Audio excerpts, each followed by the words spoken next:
Bulletin के आगाज में आपको बताएंगे, रूस ने यूक्रेन पर हमला कर दिया है। यूक्रेनी दारकूमत समेत मुख्तलिफ शहरों में जेट तैयारों की बमबारी, बैलिस्टिक और क्रूज मिसाइल से हमले किए गए हैं।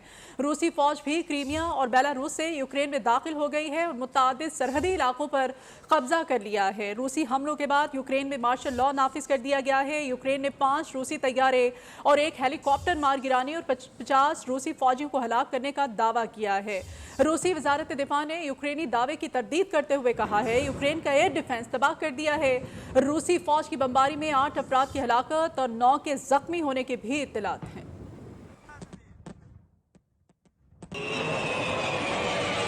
सदर जो बाइडेन कहते हैं, रूस को फैसला कुन अंदाज में जवाब देंगे। यूरोपीय यूनियन ने रूस पर मजीद पाबंदियां लगाने का फैसला कर लिया है। नेटो के इत्तेहादी रूस के ताज़ा तरीन इक़दाम से निमटने के लिए हंगामी मुलाकात करेंगे। रूसी सदर ने यूक्रेनी फौज से हथियार डालने का मुतालबा किया है। में तेजी से इजाफा हो रहा है। लंदन मार्केट में ब्रेंट खाम तेल की कीमत $103 से तजावुज कर गई है। ईंधन की कीमत 7 साल बाद $100 की सतह अबूर कर चुकी है, जबकि अमेरिकी मार्केट में ईंधन की कीमत $95.54 फी बैरल हो गई है। दूसरी जानिब दुनिया भर की स्टॉक मार्केट्स मंदी की लपेट में है। रूसी स्टॉक मार्केट 40%, गिरगिट बरतानवी स्टॉक मार्केट में 2% कमी, फ्रांस की स्टॉक मार्केट में 3.3%, तुर्की की स्टॉक मार्केट में 5.4% कमी, जर्मनी की स्टॉक मार्केट में 3.7% कमी देखी गई है। जापान, ऑस्ट्रेलिया, चीन, सिंगापुर और दीगर स्टॉक मार्केट्स में 3% तक मंदी रिकॉर्ड की गई है। सेंसेक्स इंडेक्स में 1400 पॉइंट से ज्यादा मंदी देखने में आई है, जबकि बैन अवी सतह पर ग़िज़ाई अजनास की कीमतों में 5%, गैस की कीमत में 4% तक इजाफा हुआ है। सिंगापुर की मार्केट्स में गंदम की कीमत में 5.5%, मकई में 4% और सोयाबीन की कीमत में 2% तक इजाफा हुआ है। रूसी दारकूमत मॉस्को के स्टॉक एक्सचेंज में ट्रेडिंग मुअत्तल कर दी गई है, जबकि रूसी करेंसी में 3.6% कमी रिकॉर्ड की गई है।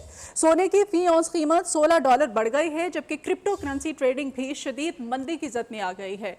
बिटकॉइन की कदर 6% से जायद गिरकर $35,200 की सतह पर पहुंच गई है। यूक्रेन ने तुर्की की मदद मांग ली है और रूस के जंगी जहाजों के लिए फिजाई और आबी गुजरगाहें बंद करने का मुतालबा किया है। तुर्की में तैनात यूक्रेन के सफीर ने अंकारा में न्यूज़ कॉन्फ्रेंस करते हुए बताया है कि यूक्रेन ने तुर्की से आबनाए बास्पोरस और दरदानियाल की आबी गुजरगाहों से रूसी बहरी जंगी जहाज़ों और फाइटर तैयारों को रोकने के लिए फिजाई हदूद भी बंद करने का मुतालबा किया है। यूक्रेनी सफीर इस उम्मीद का इजहार कर रहे हैं कि तुर्की और इसके शहरी यूक्रेन की मदद करेंगे।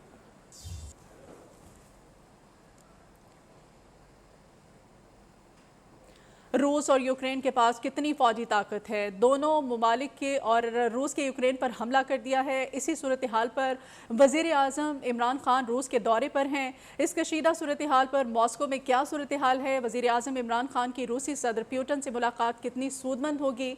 और यूक्रेन पर हमले के बाद जो शदीद आलमी रद्दअमल सामने आ रहा है, इस पर मॉस्को का रद्दअमल क्या होगा? इसी पर बात करने के लिए मॉस्को से हमारे साथ मौजूद हैं सीनियर सहाफ़ी इम्तियाज़ चांडियो साहब। इम्तियाज़, बताइएगा, रूस और यूक्रेन के तनाज़े के दौरान वज़ीर आज़म इमरान खान का दौरा जारी है। इस कशीदा सूरत हाल में इमरान पुतिन मुलाकात कितनी अहमियत की हामिल आपको नजर आ रही है? जी, मैं समझता हूँ कि ये बहुत ही इम्पोर्टेंस हो गई है इस मुलाकात की। उसकी वजह यह है कि इस वक्त वैसे भी रशिया को चाहिए कि जो दुनिया उसकी मुखालफत कर रही है, पाकिस्तान एक वाहिद इस्लामिक एटॉमिक पावर होते हुए उसका प्राइम मिनिस्टर मिल रहा है। और हमने पहले भी हम अच्छी तरह से जानते हैं कि हमारी प्लानिंग से थी, जो इमरान खान साहब ने अपने इंटरव्यू में भी कहा था कि हम पास्ट में अमेरिका के कैंप में रहे हैं, जिसका हमें बहुत बड़ा नुकसान हुआ है। हमारी इकोनॉमी को $100 बिलियन तक का भी नुकसान हुआ है। तो अब हम अपने हालात को बैलेंस करना चाहते हैं। मैं समझता हूँ कि ये एक नादिर मौका होगा कि जब पाकिस्तान और रशिया के तल्लुकात जो है वो नई नहज पे पहुंचाए जा सकते हैं, मुआशी तौर पर भी, सफारती तौर पर भी और सियासी तौर पर। ठीक है इम्तियाज़, ये भी बताइएगा जंगी सूरत हाल इस पर क्या है? मॉस्को जो है वो कैसा देख रहे हैं इस जंग को? जी, मास्को तो पुरसकून है। हाँ, कुछ तारे यहाँ से हमने देखे थे जो उड़ रहे थे। अदरवाइज मास्को की जिंदगी अपने डगर पे चल रही है। और इवन सुबह जो स्टॉक एक्सचेंज बंद हुई थी, रूसी रूबल जो है वो 80 से गिरकर 90 तक आ गया था। अभी 1 घंटा पहले फिर से रशियन रूबल ने जो है ना अपनी स्ट्रांग पोजीशन कर दी है, इन्होंने स्टॉक एक्सचेंज भी खोल दिया है, जिसका मतलब ये है कि ये अपने आप को काफ़ी मुतमईन समझ रहे हैं। और फिर यकीनी तौर पे जो तेल की कीमतें बढ़ेंगी, गैस की कीमतें बढ़ेगी, तो हम्म। उससे रशिया की इकोनॉमी और स्ट्रांग होगी।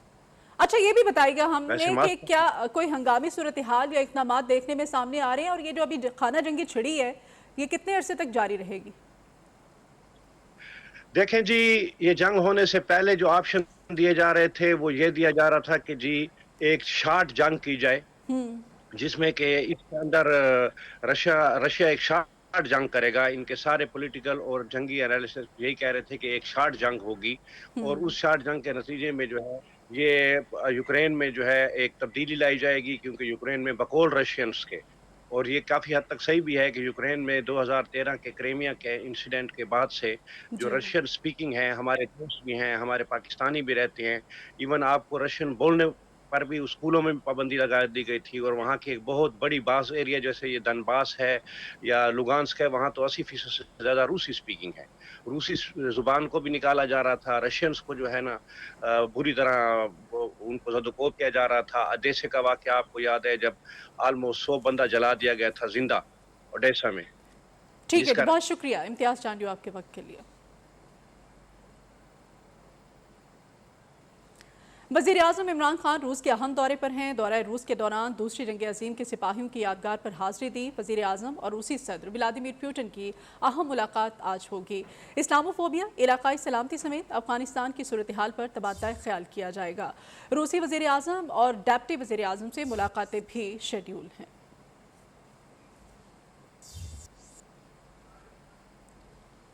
अभी बात करेंगे नूर मुकद्दम कत्ल केस की। इस्लामाबाद की नूर मुकद्दम के कत्ल में मुलव्विस जाहिर जाफिर को सजाए मौत सुना दी है। सेशन कोर्ट ने 22 फरवरी को महफूज किया गया फैसला सुना दिया है। तहरीरी फैसले के मुताबिक सजाए मौत पाने वाले जाहिर जाफिर को अगवा और ज्यादती के जुर्म में 25 और 10 साल कैद काटना होगी। मकतूला नूर मुकद्दम के वालिदैन को 8 लाख रुपए भी अदा करना होंगे। मुजरिम जाहिर जाफिर के वालिदैन और खानसामा समेत थेरेपी सेंटर के मुलाजमीन को भी बरी कर दिया गया है। पुलिस और प्रोसिक्यूशन ने जिम्मेदारी पूरी की और अदालत ने रिकॉर्ड 4 माह में फैसला किया। उन्होंने ट्वीट किया, ये है वो इंसाफ जिसकी तवक्को पाकिस्तानी अवाम करते हैं। उम्मीद है इंसाफ से मुताल्लिक इदारे अवाम की तवक्कुआत पर पूरा उतरेंगे और रूल ऑफ लॉ नाफिज होगा।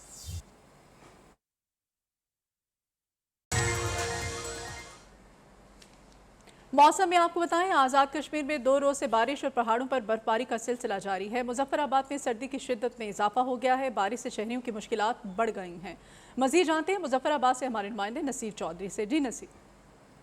जी बिल्कुल, आज़ाद कश्मीर में गुज़श्ता 2 रोज़ से दरी इलाकों में बारिश, जबकि बलाई इलाकों में बर्फबारी का सिलसिला जारी है।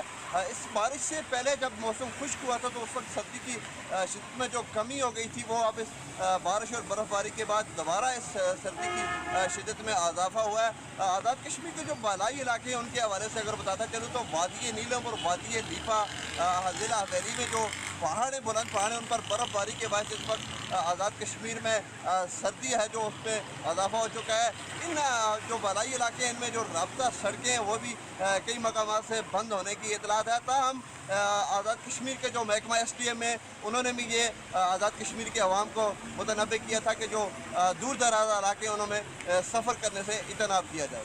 बहुत शुक्रिया नसीर आपका। बुलेटिन से इतना ही। आप देखते रहिए न्यू न्यूज़।